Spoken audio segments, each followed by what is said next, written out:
Nếu mọi người có theo dõi các trang tin công nghệ thì có lẽ cũng đã biết là gần đây Samsung đã giới thiệu ra thị trường series màn hình gaming siêu cong Odyssey G7 và G9 với độ cong lên đến 1000R, cùng với những thông số rất ấn tượng như là chất lượng tấm nền cho đến tần số quét lên đến 240Hz.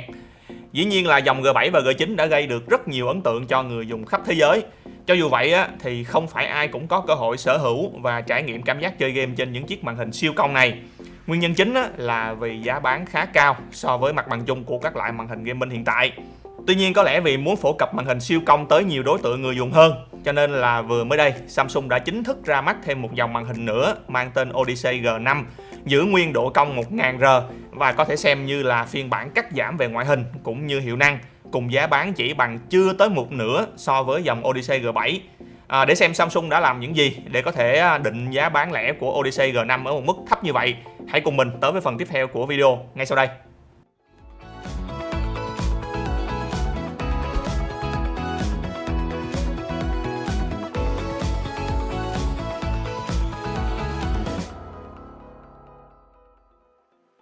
Cũng giống như dòng Odyssey G7 trước đây, Samsung Odyssey G5 cũng sẽ có hai phiên bản 27 inch và 32 inch. Cả hai phiên bản này đều dùng tấm nền VA, độ phân giải 2K. Phiên bản mà mình có trên tay để trải nghiệm và review là phiên bản 32 inch. Với kích thước 32 inch và độ phân giải 2K thì độ nét của chiếc G5 32 inch này có thể xem như là tương đương với một chiếc màn hình 24 inch Full HD. Còn nếu mọi người thấy 32 inch là quá to thì có thể chọn phiên bản 27 inch. Do có cùng độ phân giải 2K cho nên là phiên bản 27 inch sẽ cho độ nét tốt hơn. Về cơ bản thông số kỹ thuật của tấm nền trên cả hai phiên bản 27 inch và 32 inch là tương tự nhau. Giá bán lần lượt là khoảng 9,1 triệu cho phiên bản 2,7 inch và khoảng 10,7 triệu cho phiên bản 32 inch.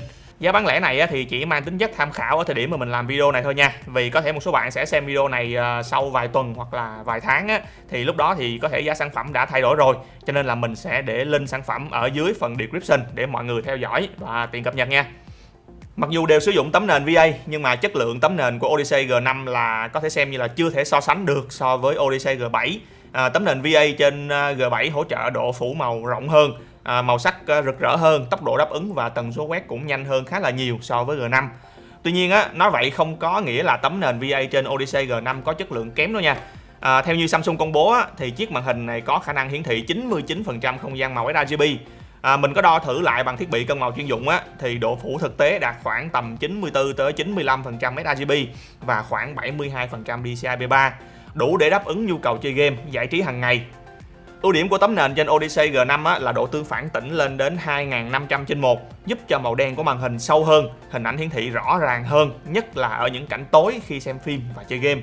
Có một điều mà mình thấy Samsung đã cải thiện so với các thế hệ màn hình VA trước đây, đó là màu sắc của màn hình đã tự nhiên và dễ nhìn hơn rất là nhiều. Đặc biệt là không còn hiện tượng giống như có một cái lớp sương mờ phủ lên trên hình ảnh làm giảm độ tương phản nữa. Độ chính xác của màu sắc cũng khá là tốt. Mình có thử cân lại màu thì thấy độ sai màu của màn hình là cực kỳ thấp. Sau khi cân màu thì màu sắc cũng không khác biệt nhiều so với mặc định. Odyssey G5 mặc dù cũng có hỗ trợ HDR, tuy nhiên vì không có LED nền ma trận cùng độ sáng tối đa chỉ khoảng 250 nit thôi, đủ để dùng ở điều kiện bình thường. Tuy nhiên nếu để hiển thị nội dung HDR thì chưa đủ. Theo mình thấy thì HDR trên màn hình gaming tầm trung chủ yếu là để marketing là chính thôi. Vì muốn thể hiện HDR thực sự thì ít nhất màn hình phải có đủ hai yếu tố. Một là độ sáng phải từ 1000 nit trở lên. Hai là phải hỗ trợ Full Array Local Dimming, hay còn gọi là đèn LED nền ma trận. Như mình đã nói ở bên trên vì tốc độ đáp ứng của Odyssey G5 thấp hơn so với dòng G7, đồng thời tần số quét cũng chỉ dừng lại 144Hz thôi, cho nên là hiện tượng bóng ma trên G5 xuất hiện sẽ rõ ràng hơn. Theo mình thấy thì G5 sẽ phù hợp với nhu cầu chơi game, giải trí hàng ngày. Còn nếu sử dụng để cày cuốc, thi đấu chuyên nghiệp các tựa game eSports tốc độ cao thì trong phân khúc 10 triệu đồng vẫn có những lựa chọn tốt hơn. Để giảm bớt hiện tượng bóng ma, giúp hình ảnh các chủ thể di chuyển nhanh được sắc nét hơn, Samsung cũng có trang bị cho Odyssey G5 chức năng Override với 4 mức độ tùy chọn. Theo mình sử dụng thực tế thì mức Faster sẽ cho hiệu quả khử bóng ma tốt nhất và không gây hiện tượng quần sáng ngược trên các chủ thể di chuyển nhanh. Odyssey G5 thì chỉ hỗ trợ công nghệ chống xé hình FreeSync ở giải FPS động từ 48 cho tới 144Hz, và hơi tiếc là không hỗ trợ G-Sync ở bất kỳ mức độ nào. Điểm đặc biệt nhất và có lẽ cũng là điểm gây được ấn tượng lớn nhất trên dòng Odyssey G5 này dĩ nhiên là độ cong lên đến 1000R. Mình cũng muốn nhắc lại cho anh em nào chưa biết đó là con số để đo độ cong mà càng nhỏ, tức là màn hình càng cong. Trước đây khi mà màn hình cong mới phổ biến á, thì độ cong chỉ dừng lại ở mức 1800R, rồi sau đó là 1500R. Còn bây giờ độ cong đã lên tới 1000R, đủ để hình dung được độ cong của chiếc màn hình này nó khủng khiếp như thế nào. Theo như Samsung á, thì độ cong 1000R là tự nhiên nhất, giúp cho mắt người dùng bao quát màn hình tốt hơn. Khoảng cách từ mắt tới mọi vị trí trên màn hình là như nhau. Ít nhất trên lý thuyết á, là như vậy. Còn thực tế sử dụng thì mình nghĩ là còn tùy người và tùy nhu cầu sử dụng nữa. Dù là cực kỳ ấn tượng với độ cong của Odyssey G5, dù vậy với một người có nhu cầu sử dụng đa mục đích giống như mình á, nghĩa là vừa chơi game, vừa giải trí, vừa làm công việc chỉnh sửa hình ảnh và video, thì mình thấy là độ cong 1000R là hơi nhiều. Nếu chỉ để chơi game, xem phim hay lướt web á, thì hoàn toàn không có gì phải phàn nàn. Với nhu cầu chơi game không quá hardcore thì mình cảm thấy hài lòng với chiếc Odyssey G5 này. Màu sắc đẹp, hình ảnh mượt mà, input lag thấp cùng với độ cong ấn tượng chưa từng thấy.